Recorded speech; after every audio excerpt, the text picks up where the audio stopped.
So we were golfing in Atlanta, and I said, no phones, okay? Can you, because he was going through a divorce, and the lawyers keep calling. Then he gets mad, and then he's no fun. Yeah. And I'm like, come on, man, just no phones.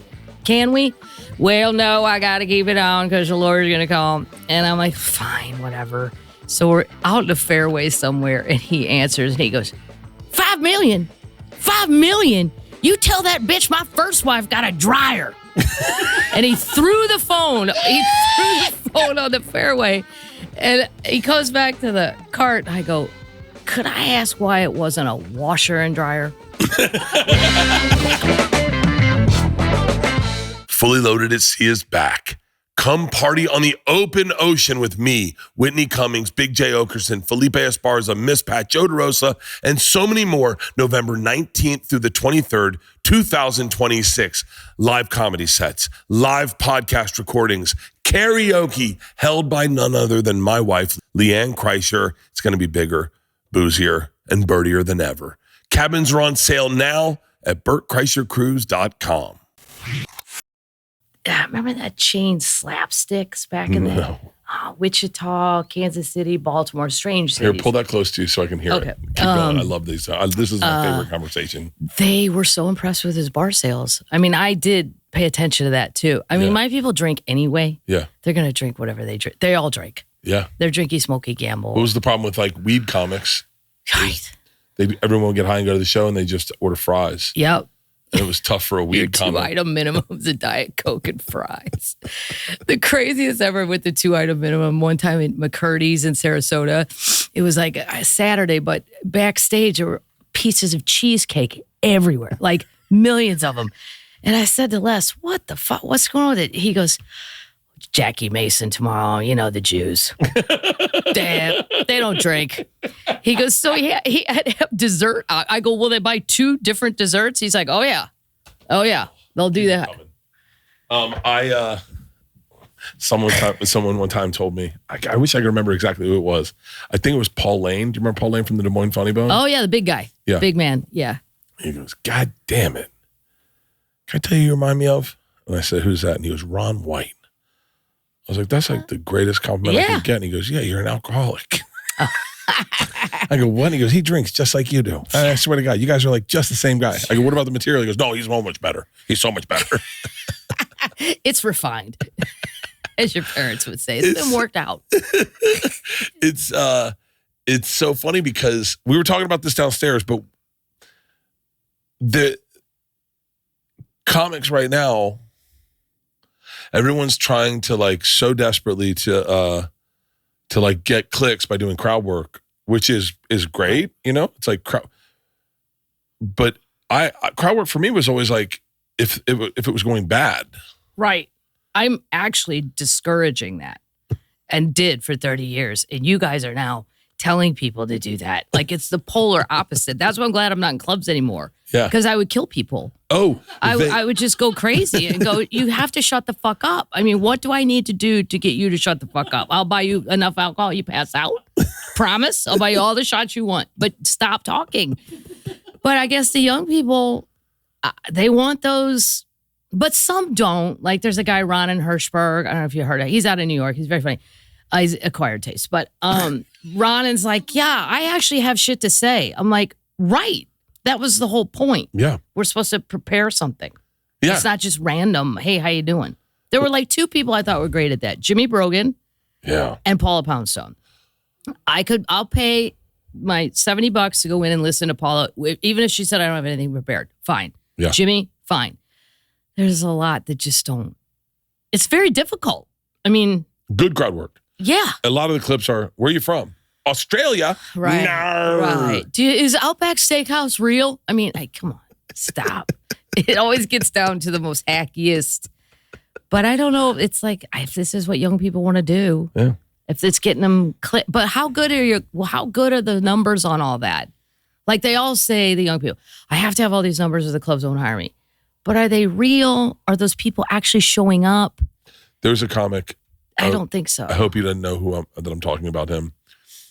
He was a crowd work comic, the fucking million followers, just really hot. All his views, million views of crowd work shit. And And I was in his city doing something, and I thought I'm going to stop by the club and do a drop in, because I'm always working on an hour. And it was Thursday night, and he had one show, and I was like, well, and he wasn't doing the weekend; he's just doing Thursday night. I was like, then his numbers aren't real. I was like, if you can only sell 300 tickets and you have millions of followers, like sometimes I argue Lewis Black, he's my friend, right? And Lewis is older, so sometimes I don't know that he really understands the whole thing in its entirety, like what we're doing here with social media. He gets some of it, but then he's like, well, this thing got, all these views. I'm like, well, there's good news, bad news then, Lou. If that's true, that means 2 million people watched that thing of yours and didn't like it because they're not coming. So, yeah. or it's been boosted in the algorithms and I just don't know if it's believable. Yeah. But then I guess on Instagram, this one comic, Michael Somerville, was showing me he does sketches. He's very popular in India. Who knows why? It's like men, women, dating sketches. And he goes like, maybe I could sell out a club in Bombay or Mumbai. And I'm like, you could try. It seems like a lot of work. I don't know if I'm flying all the way to Mumbai because your Instagram told you to. But if that's what you want to do, it's weird, though, that you can actually see. But then are those people showing up? It takes so much these days. I think these days to sell a hard ticket. There's so many options. When I did Secret Time, my first Netflix special, that year, I'm gonna guess there were, and I'm gonna be very generous, 100 specials released that year. Oh my God. Across all platforms. Okay. Like probably 52, maybe less than that on Netflix. Okay. For one for every week. And then I guess out of all the other platforms, I'm saying another 50, Yeah. When I released Lucky, I'm guessing, and I'll be generous, that about 3,000 specials released that year. There's so many specials. I won't say which streaming services, but you go to stand up, it looks like a yard sale. I'm like, my mom could clean this up. Like, this is crazy. Who are these people? And then I'm going through, and I'm on the road. I use young people. I know all the young, I thought I knew, but then you go on that, I'm like, don't know. And then I'm like, are they a TikTok phenom? Are they a YouTube person that I don't know about? I don't know, but there's a lot. There was a kid asked me, he's like, I've been doing stand-up 4 years. I'm getting ready to shoot my first special. What advice do you have? I said, don't shoot it. He's like, what? I said, don't shoot it. I said, what are you going to do? He said, I'm going to put it on YouTube. I said, don't shoot it. I'll tell you what. Keep doing stand-up and get really good. And then shoot a special when you're really good. Like, right now, you've been doing it 4 years.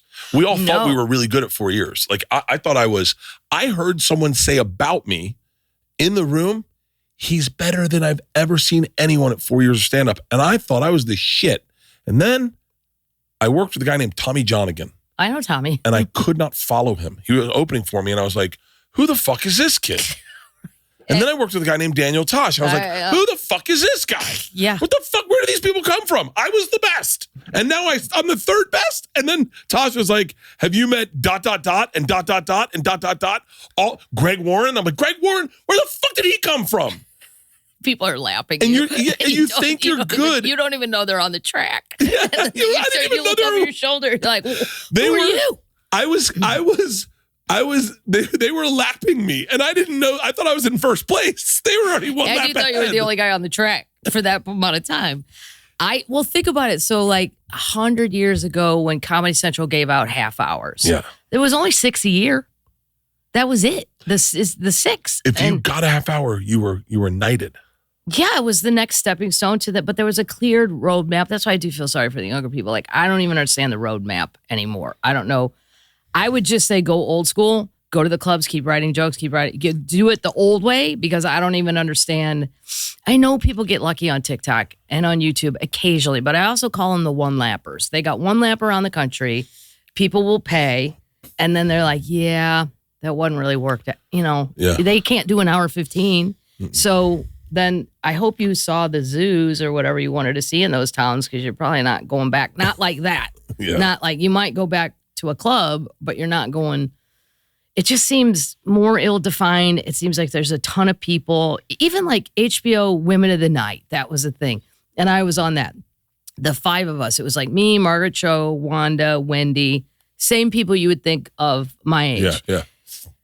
Probably only I don't know, 50 auditioned. So, because people at the same time they had HBO Young Comedians. I'm like, well, I'm not going to audition for that. I'm going over here. Yeah. Just the odds. There's 50 women that can do this that will show up? Maybe.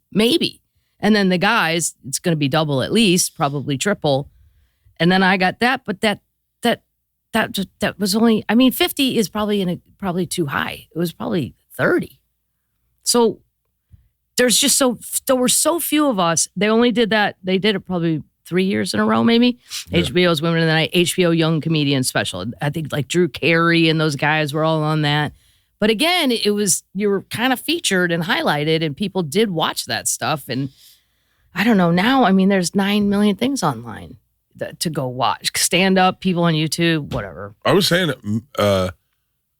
someone's like, "Do you want to do more movies?" And I was like, I listen. I'm not. Yes, obviously, I'd love to do more movies. I think that would be fun.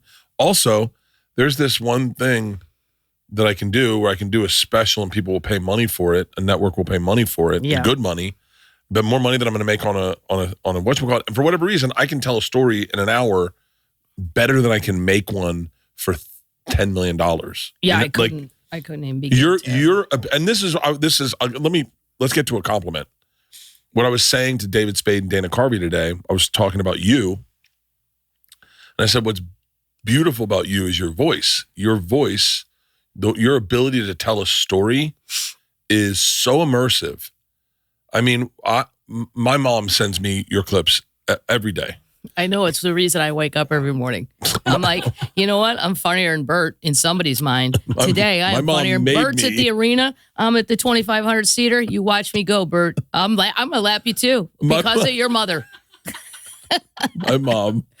My mom sends it to. We have a group called Isla Hates Eggs, and that's like all my interior family. And she sent the clip. She sent a million, but the clip that had me dying was about your mom moving into that community, the Villages, and that chunk of her them drinking.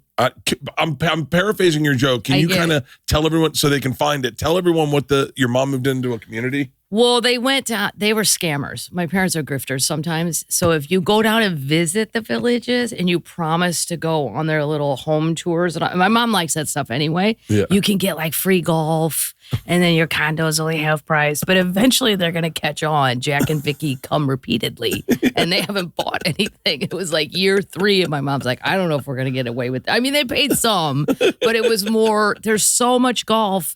But the Villages are, at the time, they were hyper kind of Republican, and my dad is not. Yeah. And she's like, we are not going to make friends here if he can't shut his mouth at the driving range. And then finally I'm like, you need to be extracted. I'm taking you to the other side of Florida where there's Midwest people and Canadians, and you can hobnob. This is too intense. Mom's going to freak out. But they did get away with it. It's called The Villages on whatever. I don't remember what CD or DVD. Leanne saw that and was like, we need to get into a retirement community. It is fun. I got to say. And I did a show there. I'm like, is it all old people on Monday? And they were like, every day Saturday here, Kathleen. And I'm like, right. I forgot they don't have jobs. So they're in their golf carts, shit-faced, riding around. Their golf carts have sexual things on them to tell you what they want to do. Like they're either like, we're gay or we're into thruples, or they have they look like bathroom sponges. I forget what they're actually called. Yeah, there's stuff going down there. Leanne saw that and was like it's you're only an hour something from Orlando if you need to get out. You're so good. And this is what I say to the young I hope there's a young comic listening right now thinking you have it figured out, right? You've got 1 million fucking views on a crowd work clip. It's going viral. You met a trans fireman and you really destroyed. Your ability to say to word things. What did your mom say? Catherine, it's 7 in the morning and I already had lasagna. Yeah, I've already had lasagna. And she was 100% serious. Half the things I don't even have to write, they just come out of their mouth. The best is you go into a Target with your mom and you go, I have a headache. She goes, here, take this pill. And then you take it. She goes, no, not that one. she goes, ooh. I'm like, what was that? What color was that? I go, I don't know. I didn't look at it. I trusted you. You've been a nurse for 50 years. You're not some guy I met in an alley named Alligator where I should inspect the drugs I bought. You're my mom. And she's like, could be anything. It's from the... And I'm like, what is the worst case? Worst case, it's your dad's blood pressure is a really high dosage. You're going to probably pass out for like 3 hours, which I did. And then I woke up and I was fine. And I'm like, you'll keep taking it, right? While I'm, quote, passed out to make sure I don't just die. I'll check your pulse. It's fine. They act like their drugs are no big deal. You should see what goes on at Ladies League before we tee off. Everybody unzips bags. Pills come out everywhere. There's Advils and all this. I'm like, just to golf 9 holes. And then there's this guy, Perry, in charge of them. And Perry comes out and she's like, Perry's a drunk. And I'm like, all right, whatever. Who cares, right? He's very friendly, right? He comes out and Perry looks worn and torn. And he designed this whole, every week they want a different format of their 9 holes, right? So he designs this whole thing. They all, like South Park characters, they went, boo. I go, did you just boo him? All of you in unison? I go, that's why he's an alcoholic. If I went through all that crap to design this idiotic game for you guys and then you, boo. I was shocked. I'm like, that poor man, he should quit now. He should have quit 10 years ago. Do you know when something happens? I have a hard time like that. There's stories that have happened to me. And I always look at stand-up this way, like, there's stories where I say, sometimes I go, that's too thick to get through. I don't know how I'm going to do that on stage. And then usually if I work on that story a lot and it works, it becomes one of the good ones. When you have an interaction with, like, say with your parents or something that's casual, that is somewhat frustrating in the moment where you have it, do you know immediately that's going to work on stage? Or how do you take that to stage? I usually know immediately, but I also know when it's just too hard. Yeah. And there's this show on Comedy Central. It was called I Can't Believe This Is Happening. Do you remember that? Like, this is not happening. Something. I can't believe this is happening. Or not with happening. Ari Shaffir, or happening. Storytelling. It's supposed to be a weird story, like of something. Well, like 10 years ago, I took my mom, me, my sister, a neighbor. She wanted to go to Paris and Rome. She wanted to get in the Vatican, all that crap. But in Paris, we ended up getting arrested in the Louis Vuitton store by their, quote, security. This story goes on and on and on. But I thought, no one will believe me. Mm-hmm. This is in crazy town. And then B, it's too long. And does it sound like I'm some crazy rich person? I'm not. I took my mom. She wants to go before she's dead. Get in the plane. Let's go. But what occurred there was so insane. And then when that show came up, I'm like, you know what? I do have a story that I'll never do. And I've never done it before in a sense, but people remember it. They're like, oh, that thing about Paris at the Louis Vuitton store. Maybe I should have. Yeah. I just thought it was too hard. It was too complicated. It was literally, I couldn't believe it was happening when it was happening. I couldn't stop laughing. And my mom's in tears. We're going to be in a women's prison in France. Call your father. I'm like, Dad's a lawyer in Missouri. And he might be licensed in Illinois. I'm not sure, Mom. But he sure as shit isn't a lawyer in France. He might know somebody from law school. We're going to prison. And my sister's like, you have to stop laughing at this. They have guns, Kathleen. I don't give a shit. You think this French guy's going to shoot me because she's a moron? She's 79. Nobody's getting shot. Stop it. And I couldn't stop laughing. It goes on and on and on, but it was 4 hours of our day.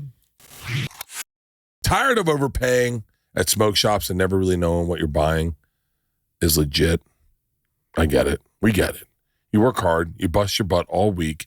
You deserve to relax without having to take trips to your local smoke shop. That's where Everything 420 comes in. Their app makes ordering so easy, all from the convenience of your couch, and shipped quickly and discreetly to your door. They carry all the big brands you actually recognize and trust, like Cookies, Stizzy, Packwoods, Cake, and Runs. Plus, they have a huge $4.20 section that is basically a dollar store for us stoners. With the holidays coming up, gifting just got way more fun. Forget socks on your cousin or another mug for your aunt. Their mystery box takes all the thinking out of it. Pick a box. It's packed with so much value, literally double what you'd pay for. Perfect surprise gift. My daughter Georgia is 22, and I'm having a hard time finding her a gift. And I'm thinking a mystery box from a mystery Santa might be a nice gift. Liam would go livid. She would be livid. We did that when Georgia was flying home to college. I was like, George, you want to take these? And Leanne's like, absolutely not. And Georgia goes, it's legal.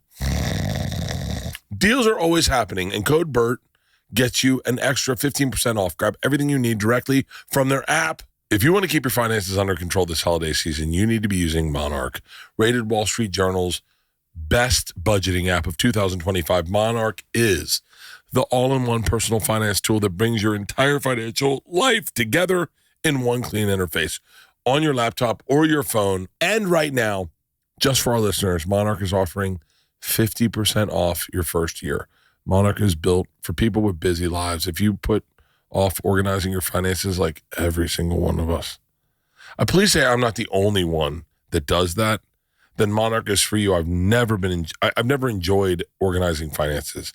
So Monarch does all the heavy lifting, links all your accounts in minutes, and gets you clear data visuals, smart categorization of your spending, and real control over your money. Monarch isn't just another finance app. It's a tool real professionals and experts actually love. Named Best Budgeting App of 2025 by the Wall Street Journal. No more guessing, no more hiding, no more I didn't realize what we're spending on that. That's too much. Oh my God. Use code Bertcast at monarch.com in your browser for half off your first year. That's 50% off your first year at monarch.com with code Bertcast. Fellas, you already know what time it is. It's time to level up. Blue Chew just dropped something crazy, and I'm talking next level. Championship belt, gold-plated energy. Blue Chew Gold is the newest innovation from the #1 chewable ED brand. This ain't your grandpa's little blue pill. This is the 4-in-1 beast that's setting the gold standard for performance. We're talking 2 ingredients for blood flow to keep that rocket pumping, mixed with apomorphine and oxycodone. Oxycontin, it can't be Oxycontin.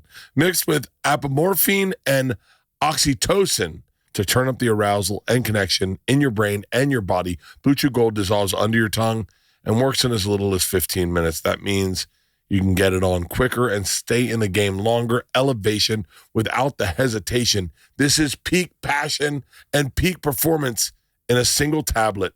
Let me tell you something, being ready to rock and not just waiting for it, not just waiting until she flirts with you, but being ready and in the game and in the zone and in the pocket. Having that Zen mentality of I'm ready to get after it makes life easier. Make life easier by getting harder and discover your options at BlueChew.com. We have a special deal for our listeners. Get 10% off your first month of Blue Chew Gold. That's promo code Bertcast. Visit BlueChew.com for more details and important safety information. And I would like to thank Blue Chew for sponsoring this podcast. I could watch you. First of all, we watched a new special last night. It's fucking phenomenal. Oh, you're fucking. You're. It is a crime, in my opinion, that you're not doing arenas. You are universally one of the funniest human beings I've ever been around, and all your best friends are my favorite comedians. That's nice. I mean, Lewis Black. My daughters met him, and he gave them a buzzer. Go fuck yourself. Yeah, I know it. Yeah, my autistic nephew loves it. Oh, well, my autistic daughters, they got it to the point where the voice died. That's how much they hit it. Go fuck yourself. Sounds like Lewis is dying. Go fuck yourself. Go fuck. My daughter, Georgia, got pulled over driving home from college, and my daughter Isla flew up to drive with her, and it was my daughter Isla, Georgia's 2 friends from college, and another friend from high school. And Georgia got pulled over doing 80, and the cop came to her window, and he says, "Do you know why I pulled her over?" And Isla hit Lewis back. Go fuck yourself. Oh my gosh. And the cop goes, "What did you just say?" "Suck my dick." Isla kept doing it, and they were like, "Oh my God!" And Isla's crying, laughing, and George is like, "Isla." She goes, "It's Lewis Black. My dad's a comedian, but it's Lewis Black." And the guy was like, "What?" And they showed him the buzzer, and the cop fucking thought it was hysterical. But yeah, Isla. I think the best word person I've ever encountered. By the way, too, my mom will say, like, your mom likes me better than you. My mom would just straight look me in the face and go, "I know you're working at it, but there's nobody funnier than Bobby Lee." I'm like, really? Really, Mom? I mean, I like Bobby, but I can think of a million comedians that she secretly loved Mad TV, and she thinks like that's what he'll do if she went to his show. My dad was Bobby Slayton. My mom is Bobby Lee. No one will ever live higher or be the king of the universe than him. I can beat you. I'm like, my dad is obsessed with Pete Davidson. why? He doesn't know he does stand-up. Oh. He just loves him. If he pops up on Seth Meyers, God damn it, that guy is funny. Oh, okay. And I go, what do you like of him? He goes, this Capital One commercials or whatever the fuck commercial he's in. Oh, my dad loves him in commercials. He's so good, Bert. You know, his dad died. It's the branding of him, I think, my dad fell in love with. He goes, you know, his dad died in 9/11. He's a firefighter. What a great fucking man. And then this poor kid, he gets on SNL. And I haven't seen any of the sketches on SNL, but then he starts dating Kim Kardashian.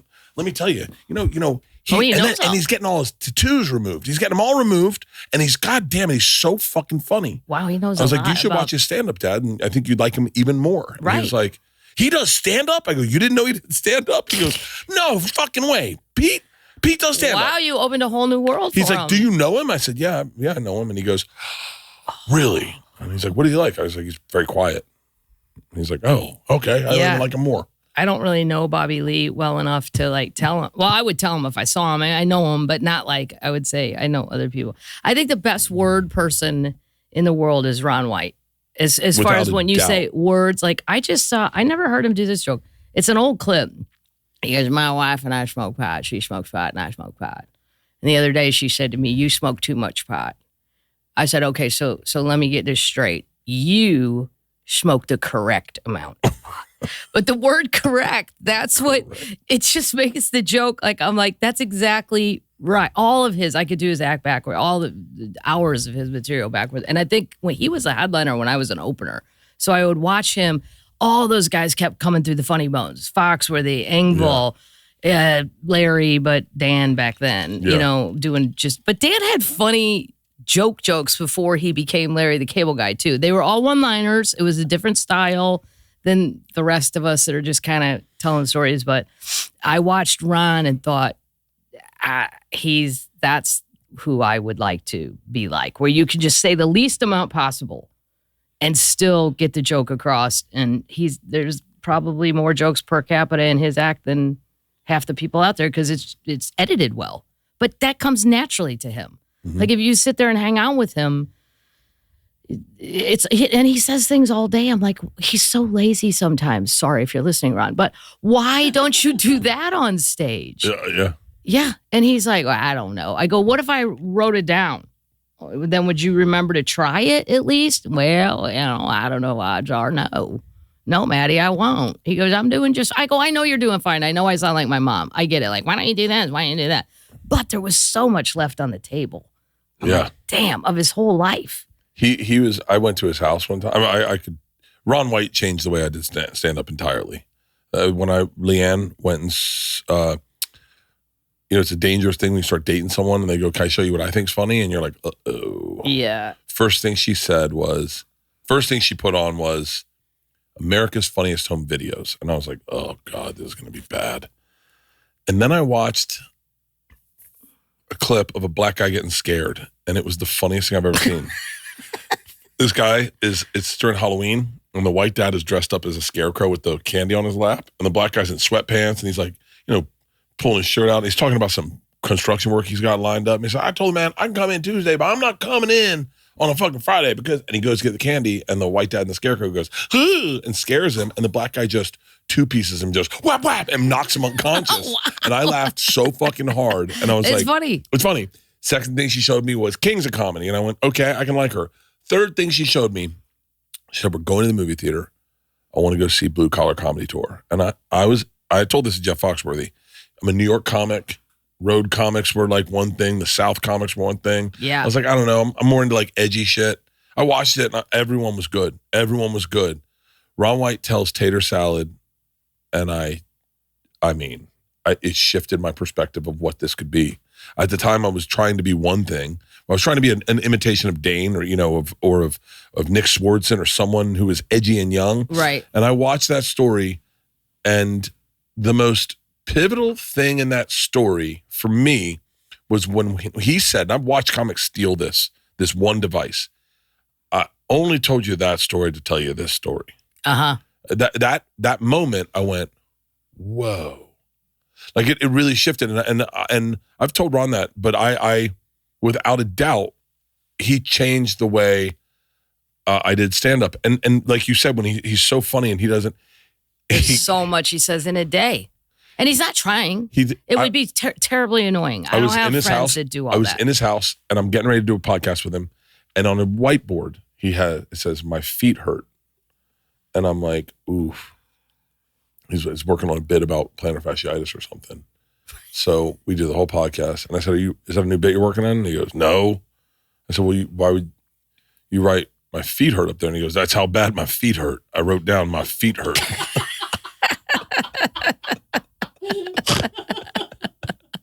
I go, that's a bit. And he goes, no, it's not. My feet hurt. No, it's not. He told me one time, and I'm like, why did you never do? This is one of his ex-wives.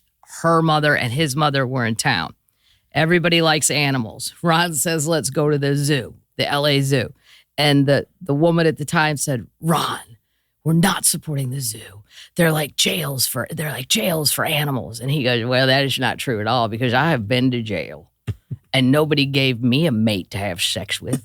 Nobody decorated my cell to make like my apartment, so I felt at home with trees and leaves. There is no comparison. He got really angry about it. Like he's like, that is a ridiculous comparison. No, you don't get to have free sex and food and all this. And I'm like, have you ever done that? No, I'm just angry about that. I just wanted you to hear that story. I go, I hope you still went to the zoo if you wanted to go. He goes, absolutely. I put those old ladies in the car and said, we're zooing it up all day. I'm going to tell a story. I wish I could get Ron's blessing to tell the story about they're divorced, and I'm assuming he doesn't love her anymore. Not some of them. Right. What's his name's sister? Yeah, we're not going to. Yeah. Yeah, okay. Yeah, that one. So I go to his house, and I put my backpack on his counter, and the maid's like, yo, got to get off the fucking counter. I said, what? She goes, Ron's wife doesn't let you put things on the counters. Oh. And I went, huh? And Ron walks in and he goes, don't let anyone see that backpack on the counter. And that's why I grab it and we start walking downstairs to his office. I go, you can't put things on the counter? He goes, yeah, my wife's, she won't last. One of the funniest things I told him, so we were golfing in Atlanta, and I said, no phones, okay? Because he was going through a divorce, and the lawyers keep calling. Then he gets mad, and then he's no fun, and then he'll smoke too much weed, then he drifts out on me, and I'm like, come on, man, just no phones. Can we? Well, no, I got to keep it on because the lawyer's going to call. And I'm like, fine, whatever. So we're out in the fairway somewhere, and he answers, and he goes, $5 million? $5 million? You tell that bitch my first wife got a dryer. And he threw the phone. He threw the phone on the fairway. And he goes back to the cart. I go, could I ask why it wasn't a washer and dryer? What kind of cheap bastard are you, Ron?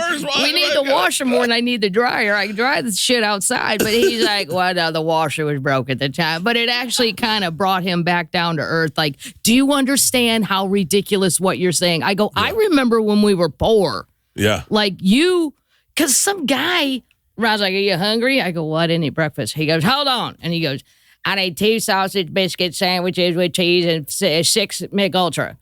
And some man appeared with all of that in a cart 5 minutes later. And I go, is anything funny when you're this rich? And he goes, no. That's why I make Rick Kearns go to Taco Bell and write a joke about it. Because I'm like, everything's so nice and lovely. What is there that's really... But I was like, you're arguing over millions of dollars. Remember when we had made $300 a week? Like, he doesn't remember. Like, he knows it. Yeah. But I feel it. Like, I always think, I don't know, that could happen tomorrow. You don't know. I mean, COVID, whatever. Things can happen where the whole valve shuts off. Do you remember when COVID happened? I was making really good money. I had a theater tour completely sold out. And then... And it just stopped. And then I was like, wait. I got panicked. We had just bought, not this house, but the one down the street.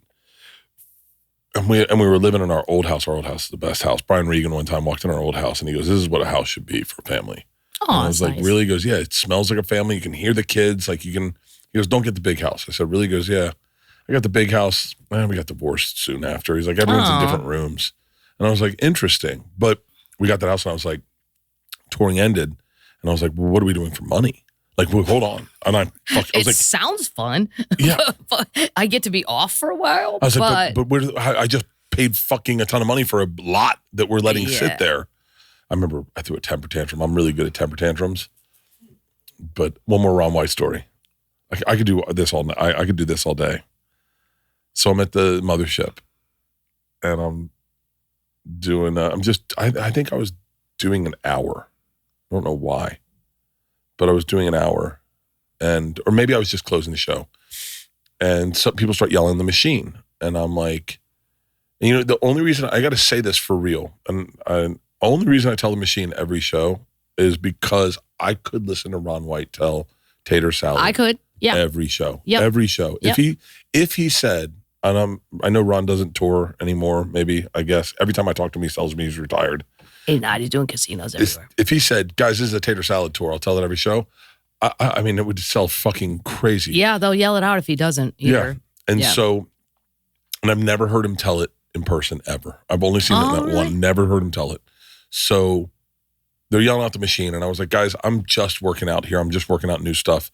I sincerely appreciate it." I look up to the balcony. I see that white ponytail up in the balcony.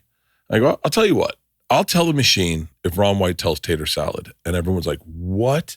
What?" And I see Ron go like this. He goes, fuck it. And he comes downstairs and everyone is losing their mind. And he hadn't told it in so long, he couldn't remember. Like, he's like, I have a hard time telling this. People were chiming in, going, no, it's this. And he tells it. That's fun. And it fucking murders. It might be the perfect comedy story, in my opinion. It's the perfect comedy story. And he goes, "All right, now tell the machine." And I was like, the machine can't follow that. I should have went first. I should have gone first.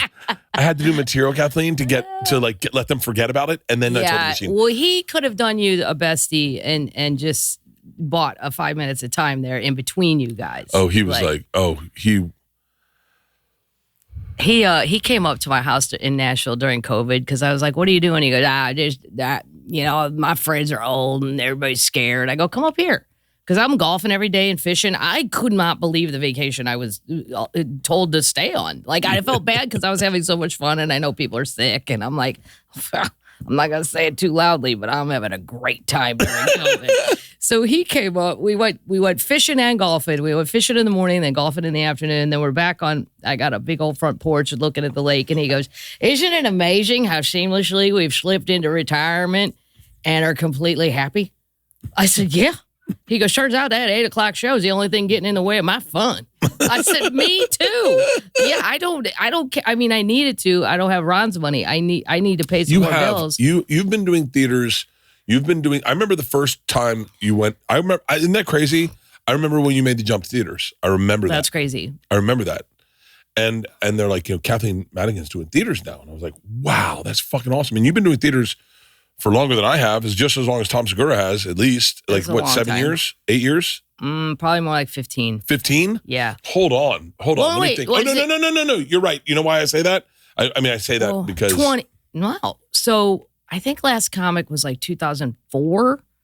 So after that. So 2005. So that would be I'm bad at math. It's 20 years. But they're baby theaters when you start. Like, I see the youngsters doing those now, and I'm like, I've done that one, I've done that. And then you graduate and keep going until you get to an arena, if that's the goal. I don't know if it's a goal. I don't know. Or is it just what happened? I mean, I can't say I had a goal of a 3,000 seat theater. It's kind of weird. I mean, the bigger it gets, the weirder it gets. I'm like, this is kind of far away from what I started, but I'm not going to say no to the money. And you never planned it. No, I didn't plan anything. I wish people could understand, because I think I get criticism sometimes because I do arenas, especially from comics. I said to... Why would they criticize that? Because they're not doing them. And so it's just, it's like, I thought when I got famous, I thought people would be excited. for you. Thought people were like, oh, so happy. It's Bert. He's one of us. And no. See, all the guys that I worked with, they were headliners. They're 10 years older than me, though, and they're all successful, so they're very happy. Yeah. Like, mine were all roughly around my age, and I was at times breaking their attendance records. And it was weird. It was weird at the time. But what's interesting to me is like, I wish people had the perspective of like, yes, I am ambitious. I do work pretty hard, and I'm pretty driven. But I didn't plan on this. I didn't know you could do the road. When I started comedy, I didn't either. Yeah. I was like, I didn't even know it was a job. I thought that when I saw somebody like a Buddy Hackett on Johnny Carson, I'm 10 years old in the Midwest. I thought that was just a funny friend of Johnny's. Yeah. That happened to come by that night. I didn't think he had a show in Vegas. No. I never even computed in my brain that you could stand there and tell jokes and you could make a living at that. I love that you say that because when I moved to New York, I didn't know the road was a thing. I didn't know people did the road and did toured. I thought you moved to New York, you did stand up. And then what? And that was it. And then maybe you got a sitcom like Ray Romano. Oh, okay. Or maybe you got like a sitcom like Tim Allen. I didn't know Tim Allen toured. I really genuinely he was a normal, good comic. Yeah. I didn't know any of that. I thought you got into movies or did commercials. Even up until, when did I understand about the road? Had to be late because it was probably when I was like 30, where I was like, oh, there's improv. David Spade's doing the Tempe Improv. There's a bunch of them. And I was like, oh, and so he does like a week there, and they're like, yeah. And I remember Gary Goldman and I, Gary Goldman almost quit comedy right before Last Comic Standing. I think I did know that. He was like, hey, I love Gary Goldman like a brother, and I don't spend any time with him anymore. I never see him, and I don't talk to him, and I feel bad about that. But right before Last Comic Standing 2, he was. We went to Coffee Bean on Beverly. Okay, I know it. And we were with a guy named Rick Schwartz, I think was his name. I'm not sure. He's a teacher now. I don't know. And we were all talking about what we're doing in comedy. And at the time, it was Last Comic Standing or nothing. Mm-hmm. I remember we had met Chris Rock 2 days before, and we said to Chris, me and Gary, collectively, hey, how do you get in these clubs as a feature? And Chris Rock was like, what? We're like, we're just trying to get on the road as like a feature. And he goes, you're already failing. You should be a headliner. And we're like, yo, we can't even get feature work. And he's like, then quit. And we were like, huh? He was like, I don't know, man. You should be focused on being a headliner. And we were like, okay, Chris, we're just trying to get fucking. How about just one step at a time? Yeah. How about let's slow this train down. Hey, buddy, I just am looking for a $150 raise. I'm not looking for an unlimited amount of money every week. I mean, maybe later, but not right now. I remember. And so the next day we're at Coffee Bean. 2 days later we're at Coffee Bean. And I said to Gary, he goes, I'm thinking about quitting comedy. I said, really? He goes, what do you want to do? And he goes, I want to be a high school guidance counselor. I said, really? He goes, I think it's my passion. And I said, for real? He goes, yeah, because to sit kids down in high school and go, don't get into comedy. And then he got Last Comic Standing. And then he has had just a fucking, he's had some of the best specials that have ever been made are Gary Goldman's. He's been super transparent with everything he's gone through with mental illness. Yeah. He's one of the fucking sweetest guys in the world. I love him to death. That's weird that it was that time where I think I got super duper lucky because I just randomly went to an open mic night. I didn't even mean to go in there. I just was drinking because the bar I worked at, somebody fucked up. It wasn't me. And then they just were like, no more drinking after work. I'm like, when we're settling our money and stuff, we can't. What? So the comedy club was nearby. And we're like, well, let's just go over there and just drink. What comedy club? You're the Funny Bone in Westport, in St. Louis. Yeah. But the Funny Bone was the headquarters for all 17 Funny Bones in the Midwest. So what year is this? 87? 89. 89, I quit a job and left on the road. So up 88, I started, and I was like, so to be an MC, I can make $250 a week, and you guys will book me twice in each club. I'm at headquarters, a total random luck. And there was, I think her name was Lisa or somebody. She's like, yeah, I'll just give you every room. So I had a whole year booked to just get in my Mercury Tracer, a little car, and off I went, and I just never went home. But that's lucky. I filled in the rest with like Ken Muller gigs, one-nighters, college gigs, which I hated, and just quit doing them. I don't know. I filled in the rest like patchwork, and then it just kept going. But if you didn't live in a town like that, like I always feel terribly sorry for like the comedians that are up in the Northwest or very far west in Texas. Because like even Ron said, he goes, if you're not over in this side of Texas, nobody's going to know who you are. Like it's just such an effort. And St. Louis, boom, because you're not making any money, you can drive everywhere. 4 hours to Memphis, 4 hours to Chicago, 3 hours to Little Rock. Everywhere was accessible. Yeah. In Indianapolis, okay, 4.5 hours, so on, so and drive. I'll drive to Michigan. What else? Because people were like, you drove 9 hours. What else did I have to do that day? Nothing. Yeah. Nothing. I'm in the car going to work. I felt like a trucker sometimes. I'd see the same trucks, and I'm like, yep. I'm going too, buddy. I'll see you in Cleveland. I know where you're going. I can tell. But it was just a luck.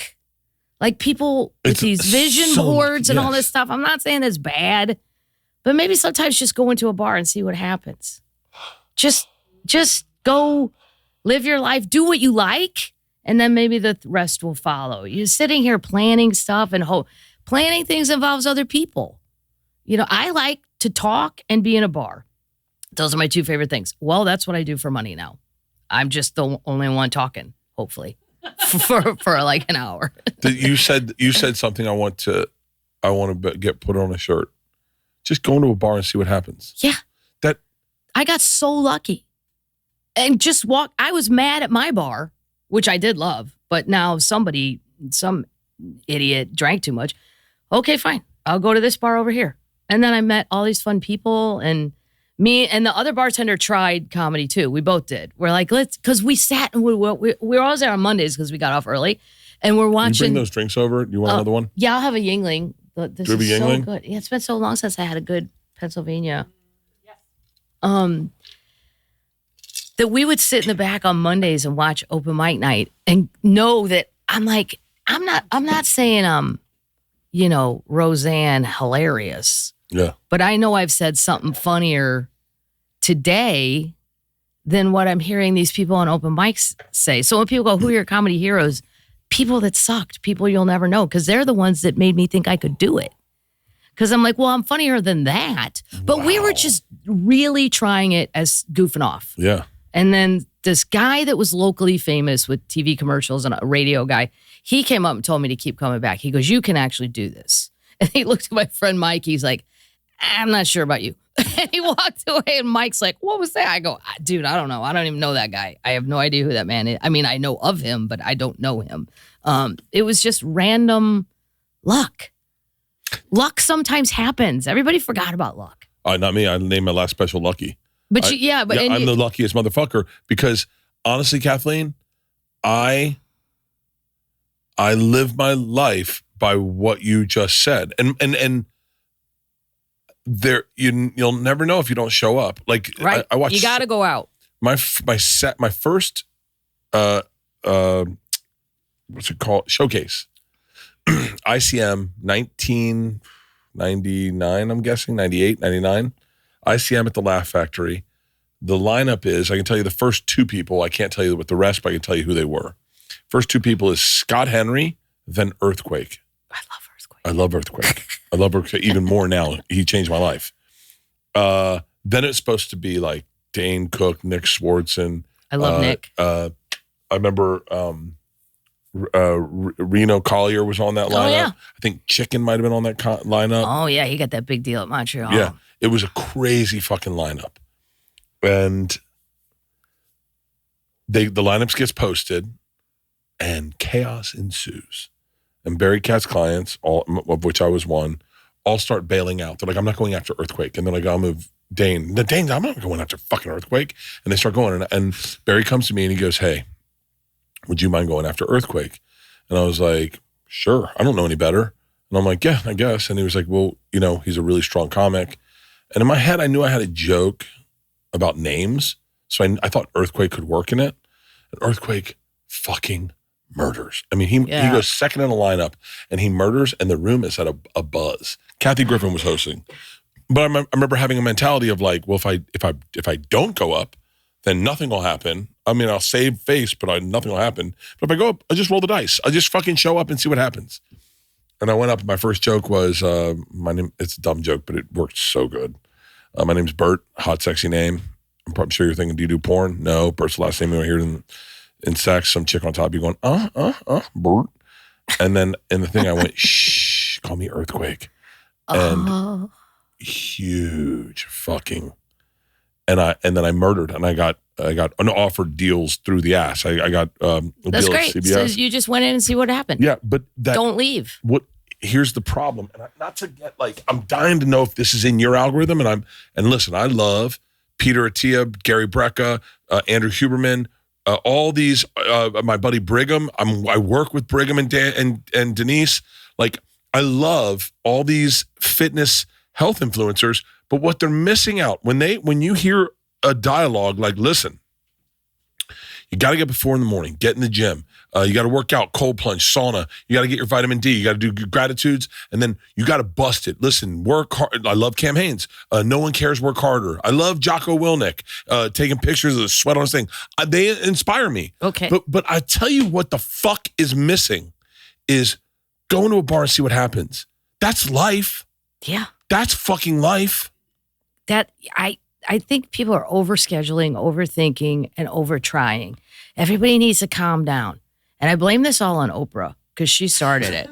I blame it all on Oprah because she was like, let's take things to the next level. Let's not. I am so happy right here. It's it's not okay to just be happy. I can sell 3,000 tickets. That's fine. Yeah. I'm so good. I have every fishing lure I've ever wanted. I have the bass boat I want. What the fuck? There's an old saying, never give an Irish person enough money. It's very true because then we're done. We're good. Yeah, we're good. I don't want to have, billions of dollars. What would you even, I'd spend all day managing the manager who's managing that. Yeah. It just gets out of hand. What's wrong with a B-? What's wrong with a C? Why do I have to be an A+ personality? The valedictorian did not enjoy high school. Probably not. Of course. This show is sponsored by BetterHelp. The holidays are a time of tradition. Some people may have many in their family, and some have none or are just beginning their own. Now is the time to reflect on what they mean to you, or time to rewrite those traditions and make your own. Like perfecting a new hot chocolate recipe with the kids, or continuing to do your great aunt's sweet potato pie, or like my wife, making breakfast on Christmas Eve and inviting over everyone. We miss you, Joey Diaz. Incorporating therapy into your new or existing tradition can help ensure that you take time for yourself during what can be a very joyful but sometimes hectic and stressful or lonely time of the year. I can tell you right now, my holidays is going to be wildly stressful. Stressful on the whole family, and I'm aware of that. I'm flying to Washington, D.C. to do the Netflix football show, and then I'm flying back, and not everyone in my family is happy with that, but that is the way life works right now. And sometimes you got to say to your family, this is the way life is working right now. Therapy is a great way to learn how to say to your family, this is the way life is working right now. With over 30,000 therapists, BetterHelp is the world's largest online therapy platform, having served over 5 million people globally, and it works. With an average rating of 4.9 out of 5 for a live session based on over 1.7 million client reviews. BetterHelp therapists work according to a strict code of conduct and are fully licensed in the U.S. This December, start a new tradition by taking care of yourself. Our listeners get 10% off at betterhelp.com/Bert. That's BetterHelp, HELP.com/Bert. BetterHELP.com/Bert. Cold mornings, holiday plans. This is when I need my wardrobe to just work. That's why I'm all about Quince. Quince fucking rocks. They make it easy to look sharp, feel good, and find gifts that last. I'm telling you right now, if you're looking for a gift for the dude in your life, Quince shows up, and every time you feel Quince, anything they've got, you're like, dude, what is this? Quince makes the essential every guy need. Mongolian cashmere sweaters for $50. They're awesome. They feel incredible. I put one on the other day. It looked amazing. Italian wool coats that look and feel designer, and denim and chinos that fit perfectly. Their outer lineup is absolutely no joke. Down jackets, wool top coats, and leather styles that are built to last. Each piece is made from premium material by trusted factories that meet rigorous standards for craftsmanship and ethical production. By cutting out the middleman and traditional markups, Quince delivers the same quality as luxury brands at a fraction of the price. And it's everything you actually want to wear, built to hold up season after season. And that is the key. Let me tell you something. These brands you know and love in designer stores, what they're doing is they're going to China and they're finding crazy, good feeling products, and they're bringing them here, and then they mark them up because they're the middleman, and then they put them in the stores. Quince is getting the same stuff, and they feel incredible. I have a pair of Quince pants. I have a Quince tracksuit. I think it's cashmere, and it is as good as the designer brands. It feels incredible, and this makes a perfect gift. Get your wardrobe sorted and your gift list handled with Quince. Don't wait. Go to quince.com/Bertcast for free shipping on your orders and 365-day returns. Now available in Canada, too. That's QUINCE.com/Bertcast. Free shipping and 365-day returns. Quince.com/Bertcast. You know, I wish somebody would have told us, like, somebody was like, well, what is your high school guidance counselor? I don't even know if I had one. If I did, I never met somebody that said they were my, like, whatever. But it's all, you know, the SAT, the ACT, testing. But like, I suck at math and science. I know that. But my dad did too, and he became a lawyer, and he'd always go, that's overrated. A bullshitter gets way further in life, Kathleen. You're a good bullshitter, you know, blah, blah, blah. Be fun in a bar. Because I go, why am I going to college? I don't even like any of this stuff. Yeah. He goes, so you can have a good conversation in a bar? It's not about getting a job. College isn't about getting a job. It's about... I'm like, well, I don't know how often those conversations are going to come up, Dad, but okay, I'll finish if this is what everybody seems to want. But if there should be guidance counselors that they'll go, look, the Kathleen and the Berts, maybe not the best in science and math, but they're super fun bar people.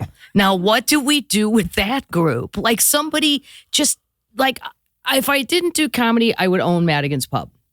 Because my dad goes, what are you going to do? Be a 50-year-old female bartender? I go, owner. Bar owner, Dad. Yeah. It's going to say Madigan's Bar. Yes, I will work there. But I'm going to go get a small business loan because women get 25% off if it's your first one. I already read about all that. I'm going to go do that. And then what Irish bar fails? None. Hello, we're bulletproof. No. And we already have a perfect name. There's already Madigan's in Dublin. I'm just going to say it's my Madigan's. It's a different, it's the same Madigan's, but I'm moving it. None. But if that's what you like, I like talking and drinking. I like watching sports. Everything I like is in a bar. So that somebody should have said a long time ago, hey, Kathleen, instead of going, well, we're going to have to get you a tutor for math. Why? I didn't understand it 10 years ago. That's a building block situation, and I don't have any blocks. I have no blocks. So let's not act like it's history. You can tell me a news story about Nuremberg, and hey, that's cool. The math and science take years of building up to, I'm 18. I have failed the whole time. Yeah. I've failed. I transpose numbers. Nobody ever picked up on that. How come Kathleen's answers are always backwards? Fuck it. She's not good at math. Okay. I agree. I thought I did great. That was the weird part. Like, I'd leave a math test. I'm like, fucking nailed it, right? Yeah. I'd go in D-. And only because she liked me, she didn't give me an F. Like, the nuns would be nice and go, well, you know, you're a pleasant kid. I'm like, yeah, I'm pretty pleasant. So God. I think for the kids that aren't traditionally test smart and stuff, I'm not saying we need to, I'm just saying help guide those kids, like, especially in the Midwest. We are not told about many, many, many jobs and professions. Like the first time I came to LA to do a TV show, it was 100 years ago. Somebody said, oh, that's a grip. And I'm like, what's that? And it's a guy who's got all the equipment. But I learned about like 10 jobs I'd never even heard of. Just doing one stupid half-hour stand-up comedy show at the Laugh Factory. And I'm like, what's a publicist? Like, I don't know. There's so many jobs they don't teach you about as a kid. Yes. And then why doesn't anybody ever guide the kids? Like, one of my nieces is super great on Instagram with weird pictures, she'd find the right thing about that pillow that's interesting, right? Yeah. And I'm like, that's like design. Yeah. But no one will tell you that. Like you have to I had to accidentally walk in a bar because I have no guidance in the Midwest because nobody's really saying anything except you suck at math, which was very loud and clear. I got it. So I feel like if people help kids more with like, what are your strong, and drop the weak stuff. Yeah. Can we stop? I'm at University of Missouri. I have to give you another $1,500 to prove I don't know science. How about I give you $1,500 and I don't attend? How about that? I'm just going to go drink somewhere. Why don't I give you $3,000 and you give me an A? Right. And I don't attend. It's a double whammy. I had a teacher. I had a couple teachers. But I had one teacher in a film class that halfway through I talk like it's television. On the 5th episode. Season 4. Halfway through the semester, he called my house. And my roommate, Blair, was in the same class. Now, I was, Kathleen, sometimes you go, I killed it on stage, right? That was right. In this class, I can honestly say I was the funniest human being every day that I was in this class. No one's ever seen anything quite as sharp and as funny in life. Nothing's ever been this funny. For whatever reason, I could get this teacher to double over laughing. And he was on a stage behind a podium, and I had the perfect seat, dead center, 10 rows back. There was 20 rows behind me. And I could get this guy laughing so fucking hard that the class would laugh at him laughing. The fact that I could break this guy. Halfway through this semester, he calls me and he said, listen, we're halfway through this class. Are you aware of what your grades are? I said, I'm not. And he goes, you have like a 33. He goes, you're not applying yourself in this class. I said, okay. And he goes, I go, well, I can really like double down towards the end and really try to go, no, that's not what this call's about. He goes, do you know what you'd have to get on the next 3 tests to get just for passing? I said, no. He said 177 on all the tests. I only offer 100, but you have to get 177 on all the tests. And I was like, okay, so is there extra credit I can do? And he goes, no. I think you're taking away from all the kids in the class by being as funny as you are. I don't think they're getting to learn anything. Oh, God. And he goes, so I'll tell you, I'll make a deal. He goes, don't ever come again, and I'll give you a C. Oh, and I was like, dude, great. Done. And he goes, I have to tell you, get the fuck out of college. You're the funniest person I've ever met in my life. That's great. And he goes, and get into comedy or something. Get in. But he goes, you make me laugh so hard. That's the only reason I'm giving you a C. And I was like, wow, that's so crazy. I remember I hung up my bloody Blair. I was like, I'll take a C. I don't want to go to class. Right. But it's at least that was some form of a guidance counselor. Well, but you know what it was? It was when I got, because I don't know if you know much about my story, but when I got discovered by Rolling Stone magazine as the number one party animal, it was things like that planted the seed that I go, maybe I can do this, because that teacher thought I was funny. But not enough. I think when the parameters are such and all you're doing is failing, no one sees the thing you're good at.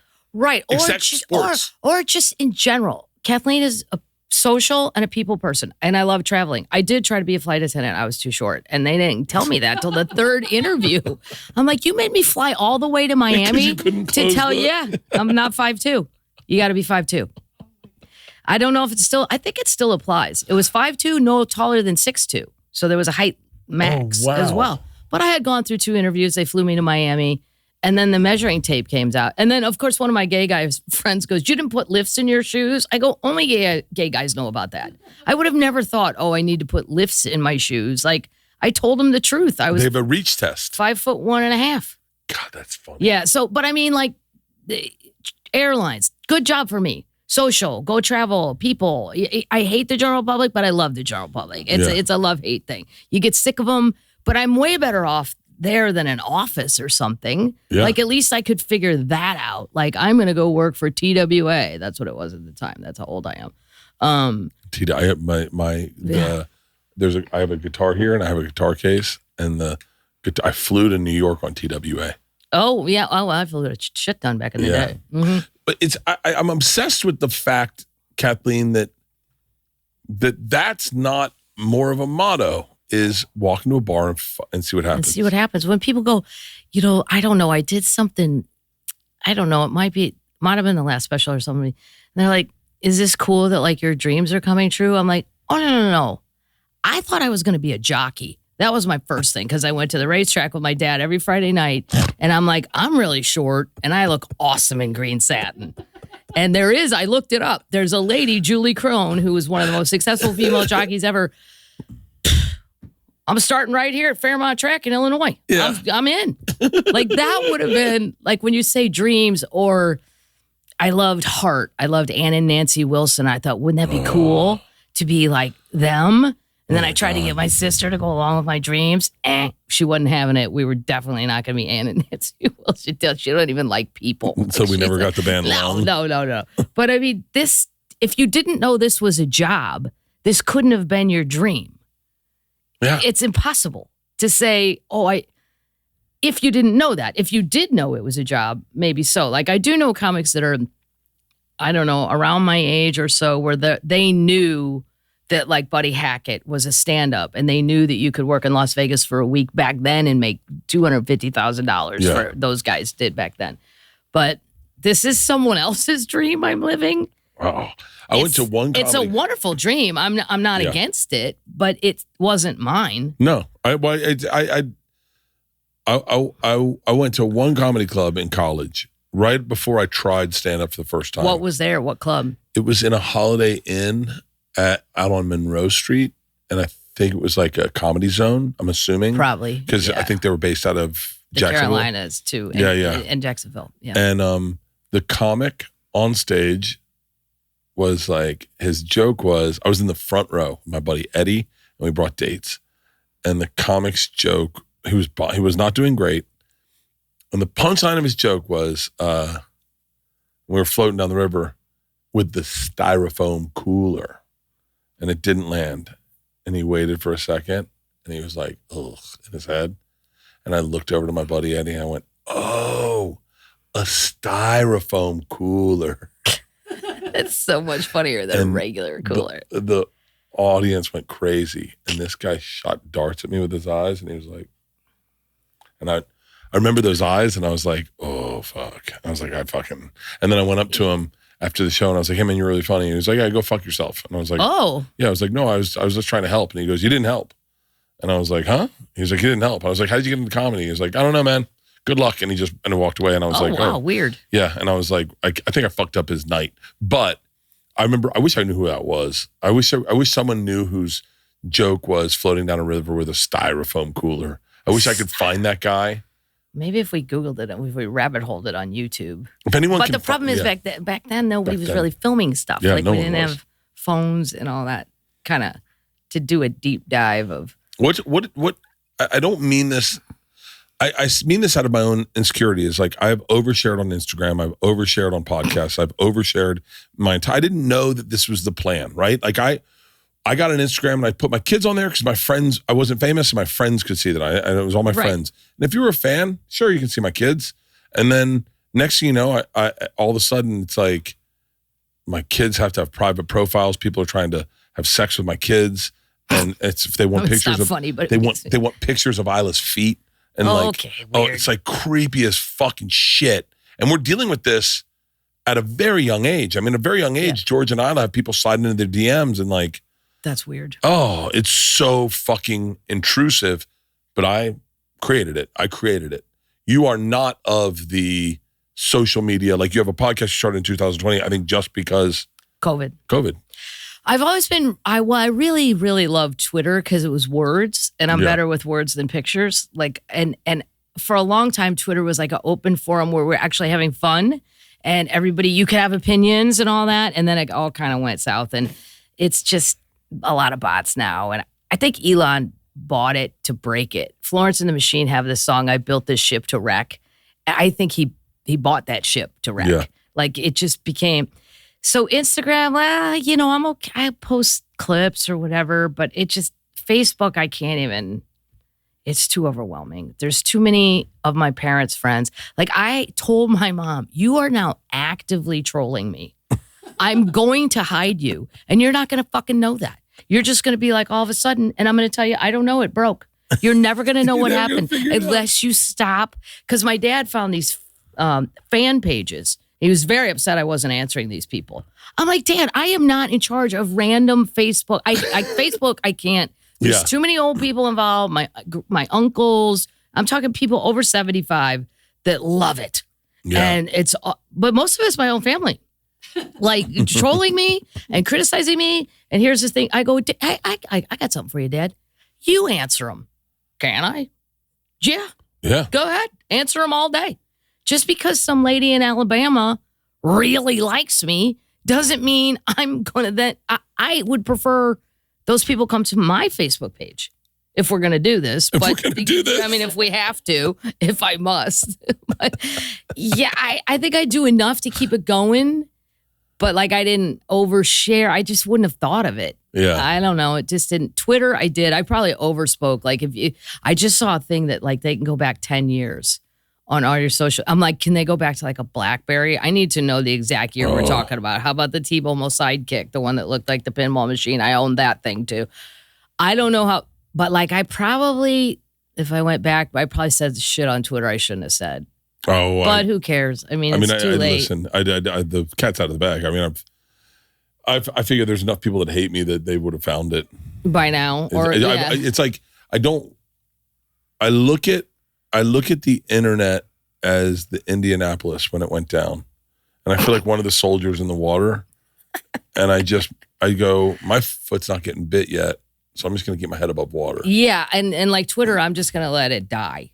Yeah. I'm not leaving. I'm not going to Threads. I don't want to learn a new one. I remember when I got so excited. My nephews were home that day or around and watching what I was doing. And I got so excited because I learned how to post a clip on MySpace. I found out what a URL was. And I was this is when we were all doing it ourselves, right? Yes, There's no one to hire. You just had to call friends to go, how do I do this? And I got it posted. And my one nephew, he was like 14. He goes, oh, Kat, nobody's doing that anymore. I'm like, what? He's like, yeah, MySpace, not cool, not cool. And I'm like, what have we moved on to? And I don't even remember what he said. And I go, well, fuck it. I ain't learning it. Yeah. I'm done. I did all this work. I was so proud of myself because it's techie stuff. I'm not good at that. No. And I did it. And I couldn't believe it. I'm like, oh, there's my own video. Look at me go. I'll wait for the money to roll in. Little soldier. Can't wait for this. Yeah. How do I monetize this? How does this work? Yeah. And then he was just like, yeah, nobody's doing that. And I thought, wow, okay, well, that's going to be the end of some comics then if this isn't a thing. And what's the next? But there was no immediate next thing. MySpace just kind of, people got sick of it, I guess. I wasn't in it long enough to even get addicted to it. And I can get, like, I do love TikTok, but it's mostly cat What's videos. Your algorithm? Is it cat's videos? Well, for a while, I don't know. It was people in hospice. I mean, it was so sad. And then one of my nieces like, Kat, you can't watch those for more than 6 seconds or you're going to get like 1 million of them. And I was like, oh, well, maybe that explains because this one lady's story is crazy. She's only 24 and she's in hospice. What the fuck? I didn't even know that could happen. And I watched the whole thing because that was the problem, I think, of tracing the problem back to its... Wait, so if you watch it for more than 6, is that why? Yes, that's how it's building your algorithms. What the fuck is this? So if you see something that intrigues you, but you don't want more of it, you got to get away from it as quickly as possible.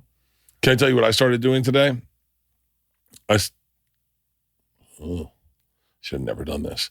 As soon as I pick up my phone, I know that's why on the golf course, I say no. Dorfman drives me absolutely batshit with the phone on the golf course and his music, the Grateful Dead. He's like, I love his music. I hate it. And he goes, Maddie, you're just you're such a crab. You don't like golf. You don't like music on the golf course. I go, no, I don't like your music.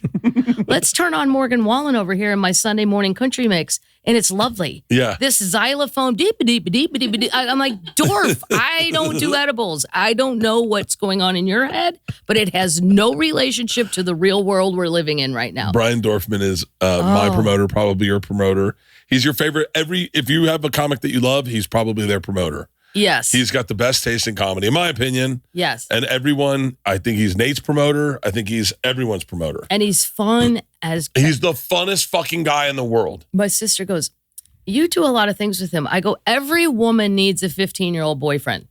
He's my 50. He wants to go fishing, smash beers on our head, and go golf. Yeah. Me too. Yeah, he goes. Dorf's great. He texted me. He goes, last week, 2 weeks ago, he was like, hey, widespread's in Atlanta. You're going to be in Jacksonville. You got the day off. One time, Dorf goes, hey, where you at? I go downtown. I was at some bar, and he's like, come over to this bar right now. It's all kids. They're barefoot. And that's when my old lady kicks in. I'm like, ugh, you're all going to need a tetanus shot. Where are your fucking shoes? Put your fucking shoes on. Like, this bar is not kosher for no shoes. And I'm looking around going, oh my God. And he goes, Maddie. And I see Winona Judd on stage. And I'm like, oh, okay. You know, she's a big deal. And he's like, no, not her. Pfft, it's Bob Weir. I mean, you could have told me it was Jesus. It's an old white man with gray hair. I don't know. I'm so happy, Dorf. It'd be like if I found Stevie Nicks in someone's basement. I know you love this, but I'm not staying. He goes, one beer. I go, I'll stay for a giant beer. But I can't listen. I don't even know how Winona's doing this. I want her to sing, Grandma, tell me about the good, do a country song or something. This is horrible. We sat next to he loves it. Winona and Cactus at a Grateful Dead event, and Leanne lost her fucking mind. Leanne was like the whole time, and Winona leaned over and goes, we're big fans. And Leanne was like, I've made it. Oh, yeah. And then I think Leanne keeps in touch with them. But we talked to them the whole fucking event. It was an interesting table. It was Willie Nelson's son was there. Lucas. He's the sweetest kid in the world. That kid texts me. He's a big golfer too. Yeah, and he sounds just like him. That's what's even crazier. He's so talented. I mean, he's so talented. Not that you want to or not want to sound exactly like your parent with a very distinctive voice, but good for him. And he seems to love the road and like enjoy the whole, it really is a lifestyle. Like 100%. I love the road. I love the road. I love the road. That's when people are like, why? I've never wanted a sitcom. I don't want to be in movies. I don't have the patience. I just love the road. I love seeing weird people. I like going back. Even if it's the same town I've been back to 50 times. I want to go see if my bar is still there. Like I have stuff I'm always out doing something. I don't like sit in a room and write jokes. I'm out there. Like, what's going on here? I'm judging your zoo. Baltimore, Boston, you could do a lot more with your aquarium. Just saying, you're on the fucking ocean. Just build a wall and let us see the ocean and call it your aquarium. I was so disappointed. And I love Boston. Like 3 of my favorite bars of all time are in Boston. But the aquarium, I'm like, Jesus, Omaha has a problem. You don't.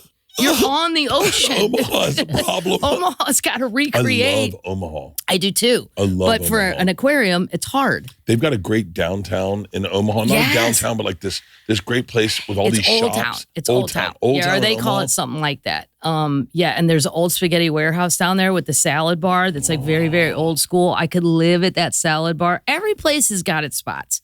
You just got to be willing to go look for them. I shot one of my specials in Omaha. And I said, let's stay down by there because I love it down there. And everyone that shot that special goes, I fucking love Omaha. I go, just, it's not all this. Right. Like, let's not get carried away. Let's head over to Boys Town. Yeah. It's when people like Des Moines there keep going, Des Moines really coming along. I'm like, I agree, but we're not quite there yet. Let's not give up. Let's not rest on our laurels. Come on. I'm not asking you to be an A+ driven lunatic. Let's just get to B. Get to a B. It's funny the things you remember from being on the road. I used to stay in a microtel in Des Moines. Oh. Nikki Glazer one time took a picture of the gym in the microtel in Des Moines.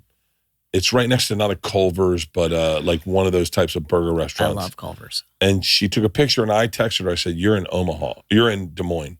She said, that's so crazy. You can tell this from the gym. I said, I know that gym. And then my memory from Des Moines was a guy driving me to the club, and I said, I go, how far is it to walk from here to the club? And he goes, you don't want to do it. And I said, really? He said, oh, you absolutely don't want to do it. He said, especially in this weather, it was snowing. And he goes, especially if you're drinking, don't. Yeah, you just pass out. You pass out. Yeah. And he goes, you could lose a foot. And I was like, who loses a fucking foot? And we got in the car and he had 1 foot. He passed out in a snowdrift and lost his foot. I remember being with Lou, really, really, really fun, shit-faced in some bar in Appleton, Wisconsin, and the bartender kept going, "You guys aren't walking home, are you?" And I'm like, "No, we're gonna get a cab or whatever at the time." But he kept asking me. I'm like, "Why do you keep asking me if I'm walking home?" He goes, "I don't know. You look like a walker, and if you've had too many beers, you're gonna get tired, and you're gonna lay down in the snow, and it's gonna snow on you. We won't find you till spring. We lose 3 a year." I was like, "Oh my God." Well, first of all, no, dude, I'm freezing. I'm not. Yeah. I'm Midwest, but I'm not this Midwest. This is a whole different animal. How many weeks a year do you tour? I don't really know. Probably 3/4 of them. Yeah. It depends. Like sometimes I just want like a month off or something, and then I just go do that. But most of the time it's still going. Like that's when they say, "What's your tour name?" You guys, I've never stopped. Well, your tour name right now is what, the Day Drinking Tour? Well, yeah, because you have to rebrand it for the next round, and you need a poster. But I'm like, this rings true with bands. They take years off, and they go make an album, and then they go tour on that album. So it does need a new name. You're asking me what is the difference between January and February? That's what you're asking me. Okay. We'll call February the day drinking thing. Like, I get it. It's a marketing thing. We got to do it. Yeah. But I do find it kind of ludicrous. Well, I remember the first time I saw people naming their tours. It was alt comics that wanted to feel more like a band. They wanted to be more punk rock. Is this where this all started? I don't even know. No. And I remember watching them name a tour. And I was like, and they're like, "Well, what are you going to call your tour?" I go, "It's called Work. I go on the road." Right, I haven't done a special. It's called Wednesday. Yeah, I was like, it's called Dayton this week. Uh-huh. And then I did my first tour, and they were like, "And you brand it," and then I guess it's so people know it's that material for that tour. I guess. Can I tell you what I want to do? And I've tried to sell this to everyone, and no one thinks it's good. And by the way, clip this out and put this online. I would love to know what people thought. I would love to do a tour, say with you, Ron, and Lewis Black. Now, here's the thing. You do Red Rocks. You do Red Rocks for 3 nights. Stay in the town. Stay in the town. The first night is old material from ... album. The next night is old material from ... album. And the third night is new material. Oh, my God. So like the bands that we go see, they don't do the same material night after night. And that's why people buy tickets for Widespread Panic 4 nights in a row. They fly to Red Rocks. They go see. Well, that's what Dorf says. The what do you call those bands? Jam bands. Yeah, the jam bands. It's different every night. It's different every night. When I saw Metallica at the SoFi, they did Friday and Sunday, I think. And they said they weren't going to do the same material at night. So everyone it sold out immediately because everyone's like, "I love Metallica. I wouldn't mind seeing 2 new sets." I want to do that so badly, but I can't sell it to a promoter you'd have to try it at a theater. I don't even know if I could remember a different. That's the fun part of it. CD. See, I view that as homework. I got to go study this. I view that as shit. I got to work today because I promised. What's the oldest joke you can remember you telling? What was the first joke you wrote that worked? First joke you wrote that you're like, I'll tell you my first joke I ever wrote that worked. Where I was like, that's a good joke. I was watching The Dating Game the other day, and I thought I'd love to be on that. They always ask the same questions every time, but they give lame answers. Bachelor number 3. You have a chance to take me on a perfect date. What's your perfect date? And he's like, "Oh, we go to dinner, go down to the beach, and I give you a massage and rub you down." I go, "Give me that question." Bachelor number 3, Bert. "What's your idea of a perfect date?" "You start drinking around 6, but I'm not picking you up till 9. And you've never tried cocaine before. Next thing you know, you're snorting coke off my cock doing dick freezes." It was the first joke I ever wrote where I was like, okay, that's a joke. And it worked. And it was my closer for fucking years. I think if I don't really honestly remember, I know like a time period. I know that Mike Tyson was going to fight somebody, and it was like a crazy amount of money for each one of them. Like, here's your $30 million or whatever at the time. And that was when we had pay-per-view. And all of my brothers were like, "Oh, fuck, man. I'd get in the ring with Mike Tyson for $30 million. I'm like, yeah, you would. And then we'd see a follow-up interview with you on ESPN 10 years from now going, well, I'm feeling a little better. I can squeeze the ball now. I go, he would annihilate. Are you psycho? Like, he could actually kill you. And you just think it's, hey, I'll punch it around. Squeeze the ball I can squeeze the ball. And I'm learning to walk better with my left leg. And then I had a Don King one. I'm like, I just can't stop looking at the guy's hair. I don't know what you say to the barber. When you walk into the barber, he's got to go, I want to look like I'm always falling out of a building. How do we do that? And it's just, so whatever year, but I mean, I was paying, like the bar I worked at, somebody had to pay for the fight, and then we all would go over and watch the fight at that person's house. It was what, $70 or something, and to get it on pay-per-view. So it was a couple of Mike Tyson jokes.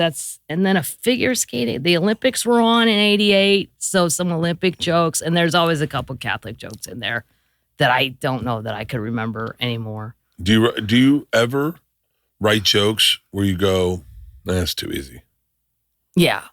I also have thoughts sometimes that are funny to me, but they don't relate to me. Yeah. And then I just try to give them away.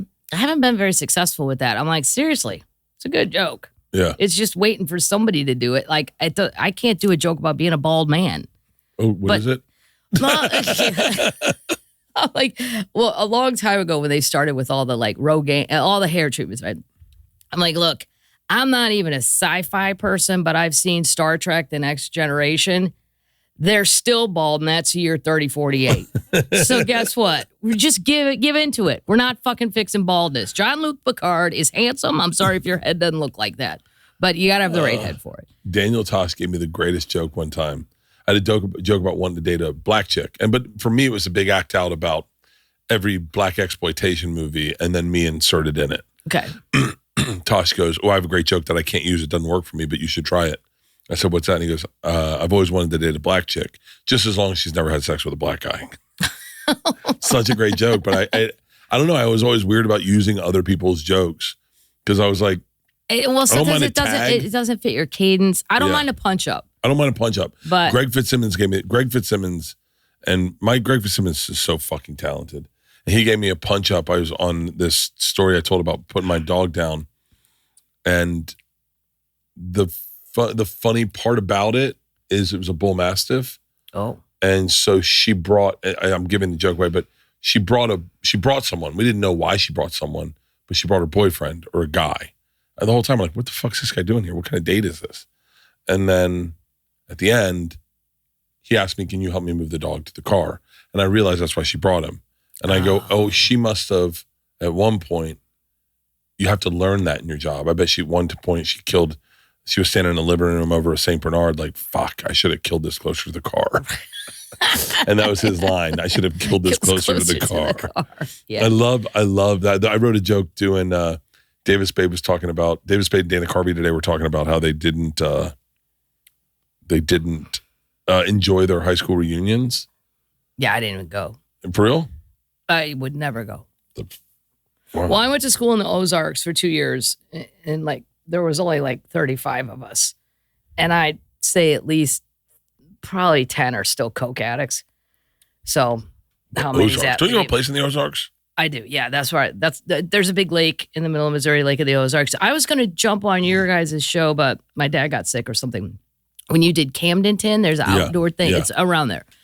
And then we moved back up to St. Louis, and when I was like maybe halfway through my junior year, and I went to this giant high school. I didn't know anybody. I knew everybody in the smoking area because I smoked cigs. Yeah. They all smoked pot. We called them the bleacher creatures, but I was just a true cig smoker. Yeah. But then all my friends were weed people.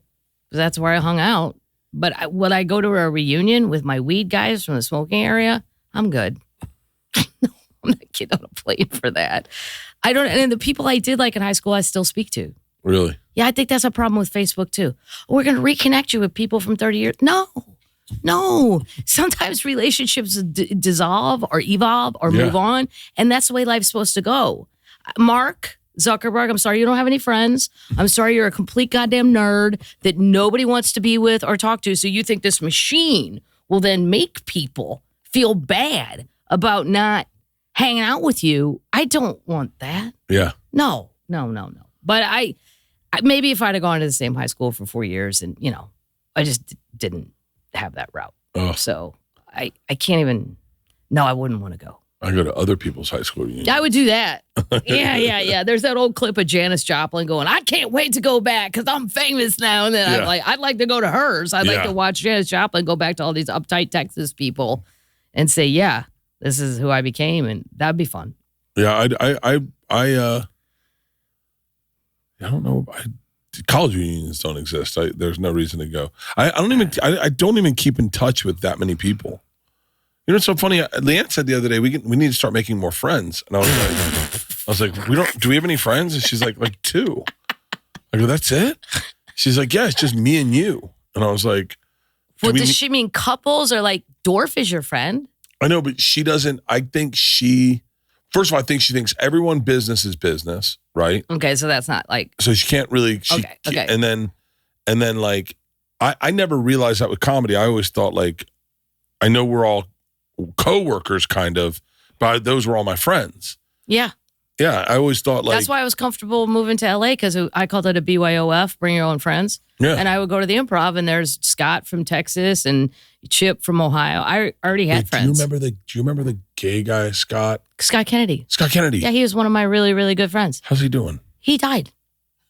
I'm very serious. Wait, how did he die? Oh, just in his sleep, Scott Kennedy, like I made him laugh so hard one night.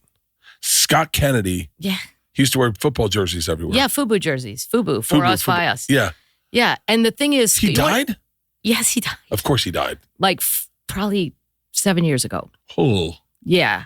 Well, I guess but the craziest if you don't catch it within the first few months, you're not going to hear about it You're later. never going to hear about it. No. It's over. We already did a thing at the Improv. You missed it. Scott was lazy, but in a way I did kind of admire because he was such a good bullshitter. He got away with the whole lifetime. But he would say stuff off stage. It was so funny. And then on stage, he was just your average, getting by guy, doing what he could. Yeah. Very good with crowd work. But when I moved to LA, all those people were already here. Scott Kennedy. Yeah, this is breaking news to Bert. Scott Kennedy. Louis Anderson has also passed away. Oh, I knew that. He has a couple of my DVDs that I wish I could have gotten back. Louis does? We did. I don't know what happened to him. You mean he physically has them? He physically had them. I gave him a couple DVDs and then he died. And I was like, ugh. You want the DVDs back? Well, no, I don't. No one uses DVDs anymore, but I do think the movie made an American. Oh, movie. Not of yourself. You mean just movies you liked? But you thought he had DVDs of me? You? I thought you meant like he did a deal with you and produced the DVD for you. Hold on, I've got to tell you the Scott Kennedy joke. So Scott Kennedy, pull up a picture of him again. We were in Sacramento at Laughs Unlimited. There he is. Yeah. See that one with the in the red and black shirt on the very end? That's how. And 05, yeah, that one. That reminds me of Scott. We did this gig at an upside down ski resort in West Virginia. It's called Snowshoe, West Virginia. And he's like, you're going to learn how to ski. He knew how to ski really well, and I don't. And I said, I don't know, Scott. I don't even have the stuff. He goes, that's no problem. He rocks up to the thing, and he sees this young guy, and he goes, I'm Danny's son. We're just going to go on into Lost and Found. I'm just going to park right up here. Like, there's no park. We should not have been parking there. This just flew out of his mouth. I go, who's Danny? He goes, the owner. He goes, I just looked it up.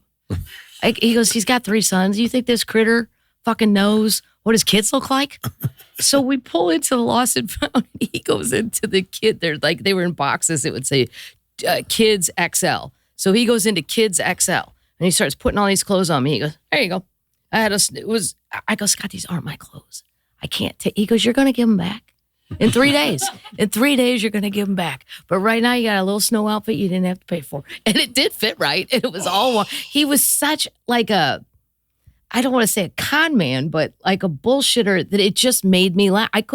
I would never do it, but it was fun to be with somebody who would, like, we never stole anything. It was just, can you get past the bullshit and weasel your way into wherever you want to be with no problem? And he was so good at it. It sucks that you die and then just, that's it. It's over. And like in 2 weeks, everyone's like moves on with their life. Mm-hmm. Do you have all your brothers and sisters still? Yeah. How crazy is that? Well, we're not that old. But 7. My mom is one of 10 and there's still 8. And she's 84. For real? Yeah. I think it's modern medicine. Because my sister keeps going, my dad had a bunch of strokes. She's like, I don't remember our aunts and uncles living this long. I go, no, they died of the first thing. Yeah. Dad should have been dead at 58 of a massive heart attack. We got stents in there. He looks like a Colorado trout river. There's so much netting in him. I said, that's never going to happen again. So we moved on from heart problems now to stroke land. My mom had lung cancer. Fine, take out her lung. Really? She's fine. She's hollow. She doesn't have a uterus, ovaries, lymph nodes, just nothing. I don't even know how she's speaking. But they can live then. Back in the day, like her mom died of cancer at like 63. But that was way back then. Like, here's how you know you're not old. If I died tomorrow, I think people will go, what the fuck happened? If you died tomorrow, everyone would, yeah. Well, just because I'm not that old. My mom will say, remember Barb from Ladies League? She died. I go, well, I don't even ask what of. Like, it's just, well, of course she did. She's 89 or whatever the fuck. I don't know. And Kathleen, I just go. All my dad sends is obituaries. That was the other thing. All he sends is obituaries. Yes, my parents troll Facebook. And now they know to go on Facebook and troll. And then my dad goes, every day we're alive and another one of these bastards is a win for us, Kathleen. We win with our coffee. We're winning. We're 2 up today. Two assholes that I remember from law school are dead. They took such joy in outliving. But I could see that as I get older. I just want to outlive my enemies. Yeah, right. I haven't had an enemy die yet. And Me neither. I haven't had any of my enemies die. No. I've had friends die. That's it. Yeah, friends, but not, and relatives and stuff, but nobody that I really didn't like. Like, say, an agent or a manager that just always. Oh, I can think of 2 people. I can think of a few. Yeah. I mean, it's kind of horrible to say, but it would be like I haven't had anyone die where I was like, nice. There's a couple I'd be like, I don't want Tom to die, Segura. But when I hear he dies, it's going to be mixed emotions. Okay. Because I'll be like, oh, my best friend's dead. And then I'll go, but I beat him. Yeah, I won. That's how my dad would feel with coffee in the morning. Because I'm like, why? Is this the first thing you do when you wake up? Abso-goddamn-lutely. Well, no, your mom makes coffee. Maybe we take the dog out. And then we go straight to the obits. Because I'm like, who still reads, like in a real paper? Who's still reading obits? My dad, every fucking day. It's old people. That's it. Who's still doing bridge in print? The bridge column. Yeah. What? Would you want to live to 100? I learned through watching my dad with the strokes. It depends on what shape I'm in. My mom's in good shape. She's like 4'0". No, she's very short. She's like 4'11".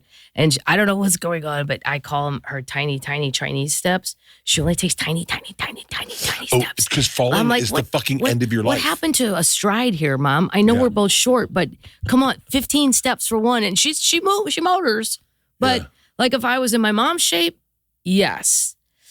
Third stroke after that, left arm ain't moving. Yeah, he wouldn't have, after the 4th stroke, I'm like, okay, are we going to have this talk or not? He wouldn't want to live like this. If he could see a movie of himself right now, he'd be like, take me out to the farm and throw me off a cliff. And he would mean that. Yeah. Like, maybe we should have done that after the 3rd stroke. But it's weird what we will do for a dog, we won't do for our parents. Because I'm like, if he was a dog, and my brother goes, right? I go, who's going to say it to Mom? And he's like, none of us, Kathleen. None of. I'm like, well, there's 7 of us. Somebody needs to say something because she'd rather him be here like this than not be here. And I get that. I understand that. I get it. But are we really doing you any favors, Mom? We know what the ending's going to be. Yeah. And there was a little doctor, a little Indian man. He was the only one who told the truth. And he only, unfortunately, said it to me. I'm like, oh, dude, I can't be the only one that knows this. He goes, your father will not get any better.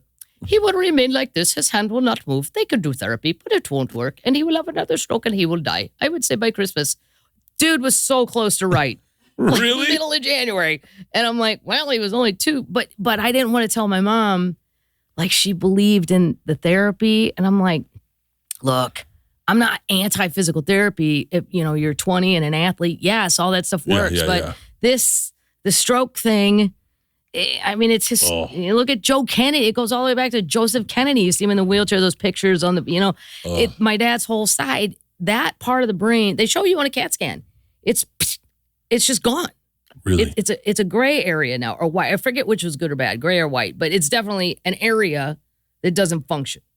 Yeah. Now he can talk and he knows shit and he's funny and all that, but this, and I'm like, if he makes it till spring and figures out he can't golf, he's going to be really upset, and he can't go fishing, and he's an outdoor cat. Like, he wants to be outside all the time. He's not an indoor guy. This is just all bad. There's no coming back. So it would depend on the shape. If I was like my mom, sign me up. Why not? My mom's, we call her Betty the Bull, because nothing fucking hurts this lady. I mean, she gets, honestly, I can't imagine her dying, because she falls and on her teeth, and her teeth are still there. Like, and like a big bump. She's like, oh, what? I'm Betty the Bull. I mean, my mom is like indestructible. It might take a lot to take her down. Yeah, my dad, not the same. My dad falls and his hip's broken. Oh, I gotcha. Yeah. My dad had like a blood disease. But I still go, you know what? You guys, you drank, you smoked all the cigarettes in Missouri, all of them. Yeah. You drank all the alcohol in Missouri. And then, they simmered down in their 60s on all that. But you guys weren't really healthy. I mean, roast beef, mashed potatoes, that's dinner every night, fried chicken, blah, blah, blah. And you still made it to 83 and 84. That's pretty fucking good. Pretty fucking amazing. Yeah. I mean, how much do you really, like, Lewis's parents lived to 104 and 101. Yeah. Those are radio stations. His mom was 104.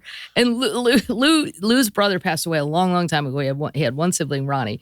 And Lou's like, I'm going down on the train again. How long does this go on, Kathleen? Like, he was getting really, really upset. He's like, I'll stay for a while, but I mean, how long do you say? I go, I don't know, Lou. I go, you have Russian, Jewish, hardy DNA. Maybe she might. There's a lady in France that's 119. I don't know. I'm working as hard as I am right now to give money to my daughters to take care of Leanne. Leanne's going to live to 110. Okay. Well, yeah. I honestly, she comes from the hardiest stock. Like, you couldn't kill her granny with a shovel. Like, they fucking. But it might be funny if you did. Just one good whack. She's got a better sense of humor than her granny. But like, it's her dad's going to live forever. Everyone in her family just lives forever. Wow. We tried to, at one point, my dad wasn't he was husky back in the day, but at this point, after strokes out, he's probably 5'9.5", 155 soaking wet. Yeah. But when it's dead weight and he can't help you, we were trying to pick him up, and my sister's my size, and her husband's like 6'3" and a bigger man. And we just couldn't get my dad up at that point. And my sister looked at her husband and goes, Matt, you just need to know this right now. If anything happens to you, you're directly going to a home, because I can't pick him up and he's half your size. You're too big for home care. You're just too big. And I said, Matt, did you copy that? You got that? You're too big for home care. So take care of yourself, Matt. Stop with whatever you're doing that's unhealthy, because you're going straight to a nursing home. I was at a bar in Tempe, not Tempe, in Arizona, in Phoenix, the Stand Up Live. And I was at the bar next door, and there was a girl, and she bought me a shot. She goes, I'd love to do a shot with you. And I was like, oh, sure. And I grabbed the shot and I go, hey, you're not roofing me, are you? And she looked at me and she goes, what am I supposed to do with this body? And I was like, what? She goes, how would I get you out of here? Right. Like, let's say I succeed. Right. Yeah. Let's say I pass you out. What am I supposed to do with this thing? And I was like, oh, good call. I'm pretty safe. That's so weird, because I was saying this similar thing about being small and a woman. I don't know who I was talking to last night about Uber. I don't love the idea of it, because if let's say you're the Uber driver and you're your size of a man, you can just take me. Mm-hmm. There will be nothing I can do about it. Zero. Like, physically, and maybe you don't even want to rape me. Maybe you just want to cage me up. Sell me on eBay. Yeah. Or it's just a weird. And then my brother will go, but you didn't feel that way about a taxi. I go, because the taxi is insured by a company that if I do get taken, someone in this family can sue them. Yeah. This is an Uber person who's going to quit tomorrow after he takes me. Clearly, he has to quit, right? He's one up. He went, you got to quit. And maybe you didn't even have the right, your driver's license was bullshit. Like, I just don't feel like it's vetted. Well, do you know the thing they do in Miami now is guys just pull up like their Ubers. Oh, I know. And then trade off in a drunk town. And then they give them water. You want a water? Water. And the water's drugged. Yep. And then they take the woman and then we don't remember anything. We don't know where we went. We don't know how we got there. I just don't love the other thing they were doing in West Hollywood, even before I moved. So the Uber pulls up to your house. You threw your luggage in the trunk. You get out. They leave. They've got all your stuff. They just steal it. I can't get into an Uber with I can't get into someone's car. Like, it's weird. When you get into a town car, like I have a town car coming, or not a town car, but a SUV coming to take me to the airport right now. I can get in that and I feel safe. I get into a dude's Honda Civic and he's not speaking English and we're just, I don't know where he learned how to drive. And then I'm fucking flying down the interstate at 80. I'm like, who greenlit you? This is also how I know I'm old, though. I won't get in a Waymo either, because I read a story about one that kept circling LAX and wouldn't let the guy out. It never stopped. And I go, that is like a nightmare, a true nightmare you had after getting really good drugs at the dentist, where you're like, oh, I'm in this Uber and it never ever stops going in a circle. But that dude, you have to wait till does it run out of gas or is it electric? I don't know what the fuck I think it's probably are. Electric. It's like Frankenstein. It's just looking for love. Last week, I did a story on my podcast about it. One drove into a police standoff and there were two people in it. And the cops got guns drawn and they're like, fucking stop. And the Waymo is not stopping. So if I'm in the back seat, I know I sound like an old person. Young people, I watched it in Phoenix. So they have a ton in Scottsdale and at the resorts and all that. And they're not allowed to go on the highway. The young people had no issue getting in it. I'm like, wait till you can't get out, little soldier. I can't believe there's not a Waymo. I watched a guy get out of a Waymo today, and then the Waymo got over. I'll tell you the one thing the Waymo doesn't do is it doesn't scoot up in traffic and try to get in on a one-way. Never. It doesn't do anything aggressive. It doesn't do anything aggressive, and you can run them off the road because they defer to your car. So if you just start getting over, they just stop. So you can stop a Waymo. And as soon as I saw that happen, I was like, you can rob any Waymo. Just pull it over and just everyone out of the car. And there's too much going on it. Everything's spinning and twirling. I can't. Kathleen, I can't. It's beyond me. And I know it's going to be the thing because every time they're in Nashville now, they're starting to be everywhere. I don't trust AI. I saw Frankenstein. I don't trust AI. I don't trust it. And I feel like now online, a lot of what I'm seeing is that, and to the point where I'm just going to go, I'm not interested in any of this anymore because it's all bullshit. Yeah. I'll just hold up in my house with a shotgun. And I'll wait for them to come That's get right. me. My car's here. I'm going to the airport. Kathleen, your special is fucking phenomenal. Oh, thank you. We watched it with Isla last night. It is phenomenal. My mom's going to love it. Great. My mom's going to. Good. That's my goal. My goal is to keep going more into Bert's parents' favor so that the more they see me work, the more they'll criticize Bert. That's my goal. Wait. So my goal is to write a joke about my mom, the way you talk about your mom, and have my mom go, that's not the way Kathleen does it. I go, well, you're not Kathleen's mom. Her joke about me is way better. I want to take you on vacation with my family and have you write a joke about my family. I could do it. At a low price. Beer. I'll be paid in alcohol. That would be Free fun, beer. though, to do a special where where you go on vacation to Hawaii with my family, and then I write it, you do it. The hour is called Bert's Family. Yeah, but you got to do it. No. You do it from the outside going, all right, well, there's a lot to unpack here. What if I lose my two biggest fans, though?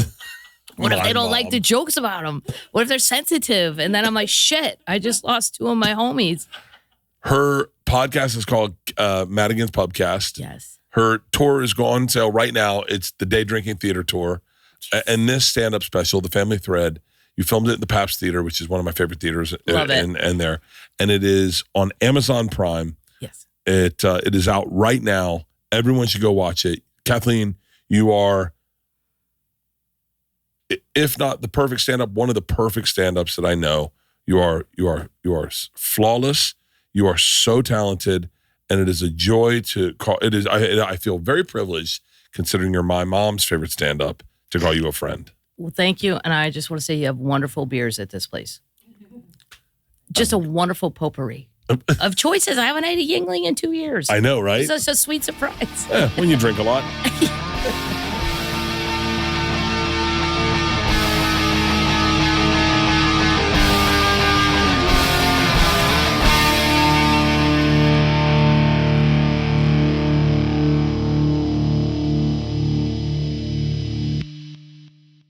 This episode was brought to you by The Machine.